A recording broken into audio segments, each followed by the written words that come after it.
BJP নেতা প্রিয়াঙ্গু পাণ্ডেকে খুনের চেষ্টা ও অন্য আর একটি খুনের মামলায় অভিযোগে ধৃত অভিযুক্ত মহস টিপুয়াকে গ্রেপ্তার করে পুলিশ তাকে গতকাল আদালতে নিয়ে যাওয়া হয়।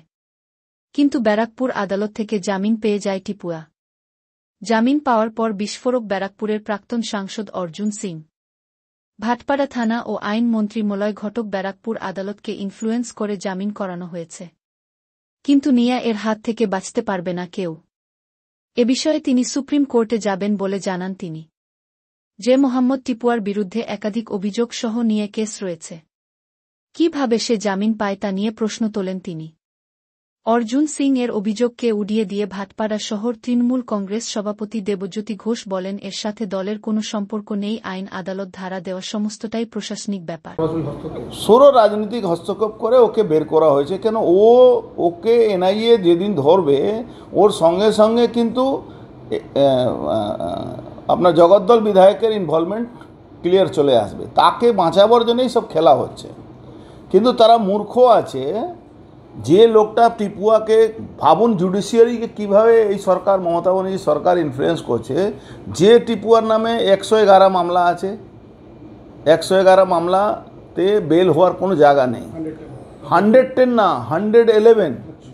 একটা 111 যে অপরাধী থাকে তাদের নামে পুলিশ 111 করে রাখে, যাতে ওদেরকে যে কোনো সময় ডিটেনশন করা যায়। 111 আছে, 110 করে রেখেছে।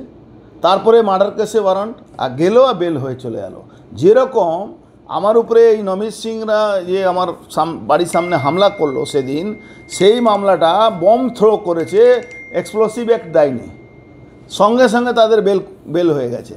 ব্যারাকপুর কোর্ট এমন হয়ে গেছে, এখানকার পাবলিক প্রসিকিউটর, এখানকার একদম ডাইরেক্ট মলয় ঘটককে ইনফ্লুয়েন্স করে এখানকার পুলিশ ওই হবনামি। এই টিপুয়া যেহেতু এনআইএ মামলা বনসাল কোর্টে চলে, সে এনআইএর এখানে একে জিআর কোর্টকে বলেছে কি আমাদের কেসে ওয়ান্টেড আছে, আপনি ওকে করবেন না। তার সত্ত্বেও এরা বেল করেছে। এদের একটাই এরা ভুল করছে, এটা ও এনআইএ আছে।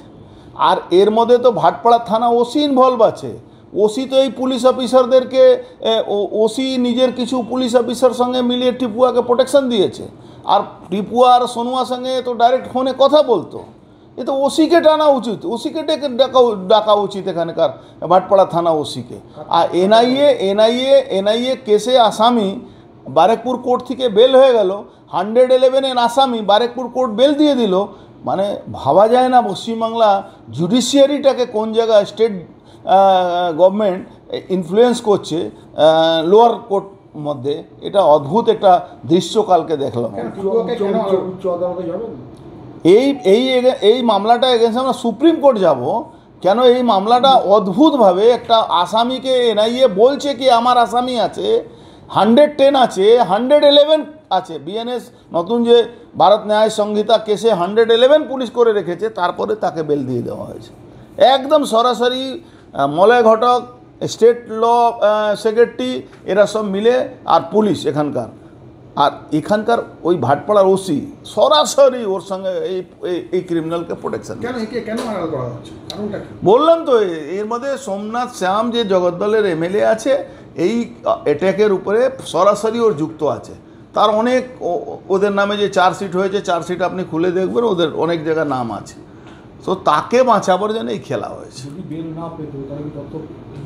আপনি কি ভাবছেন এনআইএ থেকে কেউ বাঁচতে পারে নাকি? কোথায় যাবে পালে? পাকিস্তানে যাবে, বাংলাদেশে যাবে, যেখানে যাবে ওকে ধরা পড়বে। ও 2 দিন বাঁচাবে, 4 দিন বাঁচাবে, যাবে কোথায়? আইনমন্ত্রী তার নির্দেশেই এই লোয়ার কোর্ট থেকে জামিন অযোগ্য ধারা থাকা সত্ত্বেও জামিন পেয়ে গেল। দেখুন, এই ব্যাপারে আমাদের বিশেষ কিছু বলার নেই। গতকালও আমি আপনাদের বলেছিলাম, গতকাল আপনারা বলেছেন এনআইএ ওকে গ্রেপ্তার করেছে। তখন আমি বলেছিলাম যে এনআইএর তদন্তের মধ্যে কাকে গ্রেপ্তার করবে কি না করবে এটা এনআইএর ব্যাপার। আমাদের দলে সমাজ বিরোধীদের কোনো জায়গা হয় না।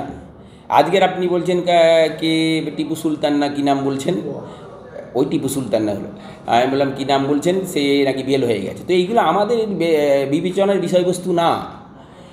আর প্রশাসন কাকে গ্রেপ্তার করবে, কি বেল হয়েছে, সে আইন আদালত বুঝবে, প্রশাসন বুঝবে। এর সঙ্গে আমাদের দলীয় কোনো সম্পর্ক নেই। আমি গতকালও বলেছিলাম, একই কথা এখনও বলছি এনআইএ অথবা আমাদের লোকাল পুলিশ স্টেশন প্রশাসন কাকে গ্রেপ্তার করবে কি না করবে এটা সম্পূর্ণভাবে প্রশাসনিক সিদ্ধান্ত, প্রশাসনিক ব্যাপার। এর মধ্যে দলের সাথে কোনো রকম সম্পর্ক নেই।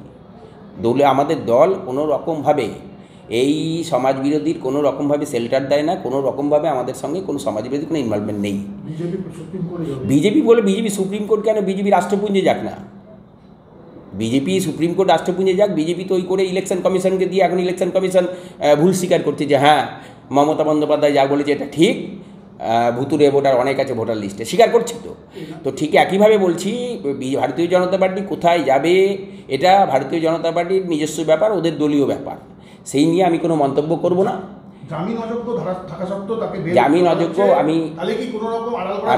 আমি আবার আপনাকে বলছি, আমাদের দলের সঙ্গে কোনো সমাজবিরোধীর কোনো সম্পর্ক নেই। কি ধারা দিয়েছে এই সম্বন্ধে আমি অবহিত নই, আমি এই ব্যাপারে এক্সপার্টও নেই, কারণ আমি লয়ার না।